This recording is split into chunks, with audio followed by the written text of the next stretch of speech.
Lana nak tunjuk crayon ada dekat sini yang ada warna cantik.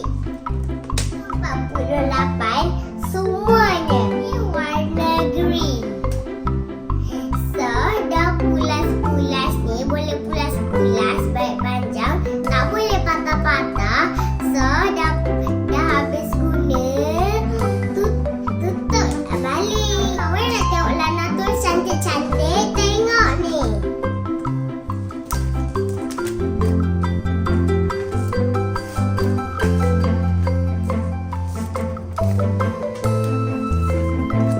Semua ni Lana yang tulis.